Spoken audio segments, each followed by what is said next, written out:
everybody? Welcome back to Pokemon Spotlight in the OU here.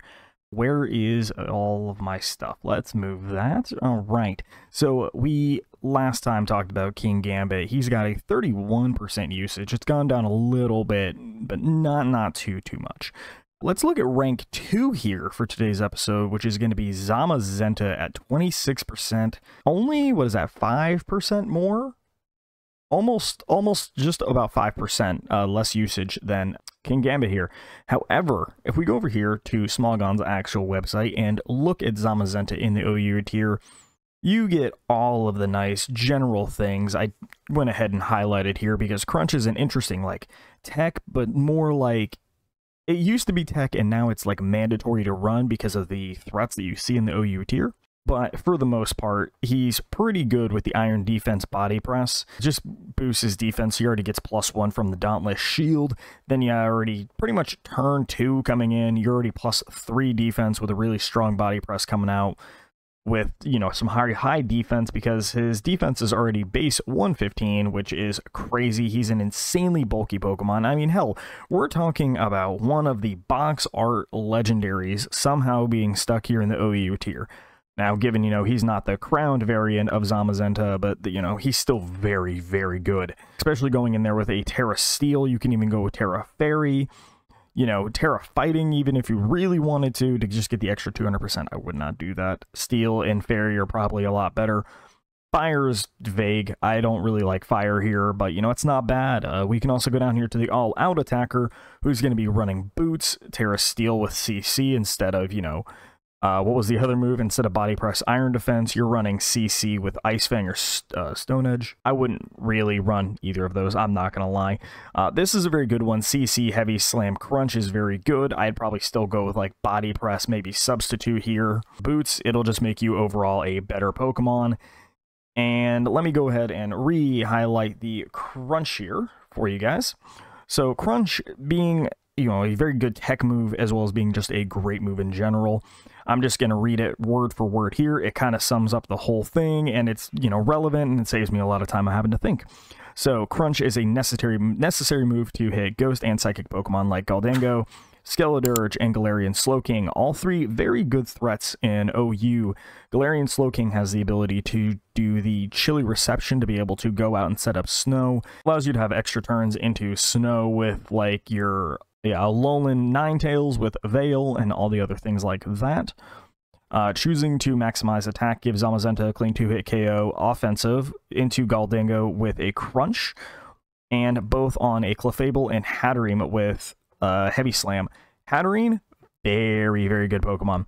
It's one of the few Pokemon that you can get in this Gen O tier with Magic Bounce, as well as it's very bulky. It can do some crazy good damage with the right setup and everything. Maybe we'll look at that here, again, like I said in the last episode, at some point here in the future. Very good Pokemon. Now, while researching this kind of website and everything with Zam and trying to get the actual stats and everything, I came across a website, which I'm surprised I haven't seen at all while looking for these things, but it's called Pikalytics. And this kind of does everything here. It shows all of the moves, shows you the base stats, it shows you the moves with their percentage of use. I don't believe you can see the other moves here.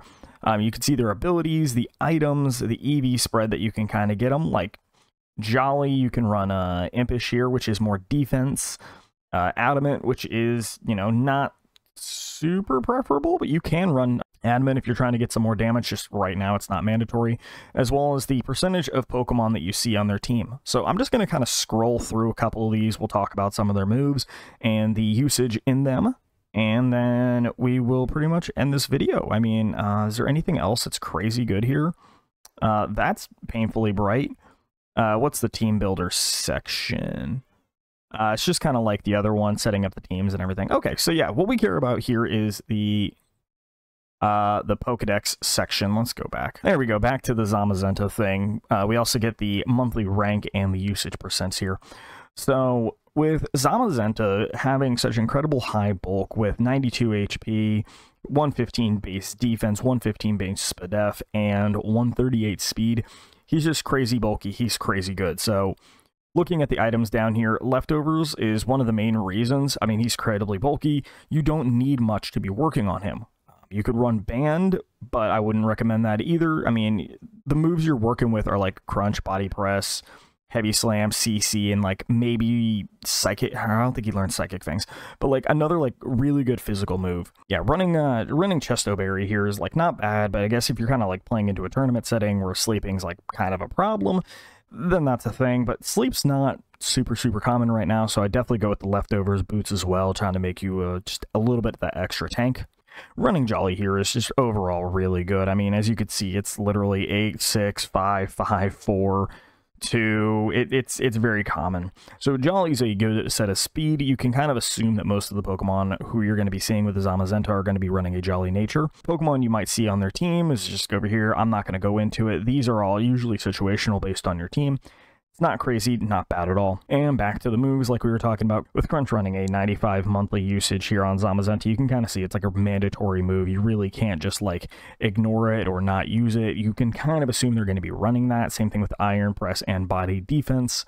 Now, Rest, it would be the only time you'd be using Chesto Berry. And again, I don't think it's that great. I'd probably rather run like a Lum to prevent you from getting burned or anything, but you can also run Sub, Heavy Slam, Roar, which is also very good if you have a Pokemon like Glimmora to be setting up with, if you have Lando with Rocks. I don't think there's many other like crazy moves, so I mean, you got Glim with Rocks, you got Lando with Rocks, you got Toxic Spikes here with Glim. So I mean, like, at that point, yeah, having Roar if you got Glim on your team could be pretty good, could be pretty beneficial. Sub, again, really good, especially if you have Leftovers. It just allows you to be extra tanky, extra bulky. Same thing with Boots. Body Press and Iron Defense are kind of like the mandatory moves that you have to run together. I wouldn't say you necessarily have to run Iron Defense, Body Press. I mean, you could run, you know, CC, Iron Defense. You could run Body Press and, like, more situational moves. But overall, I would rather run, like, CC, Substitute, Heavy Slam, Crunch, or Crunch, Body Press, Iron Defense, and then Sub with either Roar or Substitute. It would just overall give you a better benefit out of the Pokemon there. Let's see, was there anything else that we really need to worry about here with Zam? So, yeah, definitely the Terra types is one of the things. Running Steel is really good. Down here, again, you can see Steel, very good. Let's look at and see if there's a reason for the Terra Fire here. Running Terra Fire here on the Zamazenta, again, I see it right here. This is going to be the main reason you're running Terra Fire, and that is that it serves as a great answer into fairy resistances, making it weak to fighting moves from Iron Valiant, which, again, like, why would you want to make yourself weak to Iron Valiant? Iron Valiant is a very good Pokemon with, I would pretty much say, some pretty good usages here. I don't know where it went. I can pull it up over here. So Iron Valiant has a 17%. It is rank 8 as far as usage during the month. I don't think you want to make yourself super weak into it without making it weak to Terra fighting from Iron Valiant. Okay, so yeah, but it's also an immunity. Hold on. Immunity, quality of life against Dragapult, Skeledirge, and Moltres. All three of those run Will-O-Wisp, as well as Blame Body on Moltres. Overall, you could run Fire, I guess, if you're like really seeing Valiant, Moltres, Skeledirge, and Pult more often in your runs. You're probably going to be seeing, like I said, Iron Valiant a little bit more than you will see Dragapult or Moltres. Moltres is coming up. I very much would expect that thing to be very high in the tiering here next month. Today's the 13th. I'm actually recording this the same day this video is going live because I've been way too busy this month. We've just had way too much going on, way too many bills, way too many works. But yeah, Moltres right here, rank 35 at 5% usage. I would not be surprised to see that a little bit higher, probably like within probably the double digits, anywhere between 10 and 15, I would probably say next month. It's a good Pokemon. I mean, it's got Defog, it's got Will-O-Wisp, it's got all the other things, but we're not here to talk about Moltres. We're here to talk about the Zami. But yeah, definitely props to Pikalytics here for having all these stats on this Pokemon. Definitely a website I plan on using more. It's a very interesting website, nonetheless. I think you can just literally go, yeah, right there to Overused, and I can just look right at it from there. I can look at the battle usage, I can go over here to the tournament usage, and all of these are going to be like from the most recent tournament. Ooh, VGC Orlando 2023. This was last year, very close to me. Iron Hands had the highest amount of usage. That's interesting.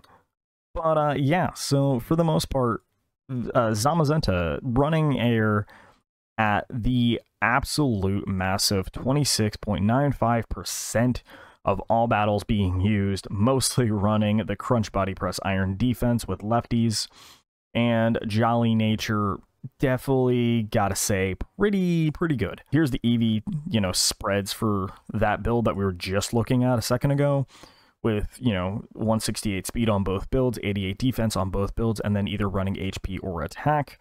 Take your pick there. You're going down this road, I'd probably run HP, defense, speed. Crunch is good, but, I don't know what the exact calc is. I'd have to look off the top of my head. And I don't exactly... Let me see. Yeah, so I don't have the exact reading or calc on my thing here, but it's very hard. I don't know if you can see that in the YouTube video. I might be able to expand the size. Let me see. Yeah, there we go. So this is the EV spread, HP, defense. It's a very wonky right there. 28, 92, 132, 0, 4, 252. That's probably like very special based, I'd probably say. That's going to be running you like min-maxing your Pokemon, and that's an 8%. So this is probably a very common thing. Someone probably made it more viable, something I'm not super comfortable with. I haven't looked through. The second one running at 6% is the HP, defense, and the 168 speed, like we just looked at about on the Smogon website. The other one is the 252 in attack, and the 252 in speed. This one doesn't have defense set up in it. I, in fact, don't actually see that at all. I do see 252 defense here and 88 attack, but that's a very odd one as well. So I'm going to leave it there. Let's go ahead, upload this video so we're not super late for the day. Go ahead, subscribe to the channel if you like it. Drop a comment down below of what Pokemon you would like to see in either a spotlight, in a team building, or just, to mention anything you really want to see going on this channel, and we will see what we can do to working it in. Until then, I will see you guys in the next one.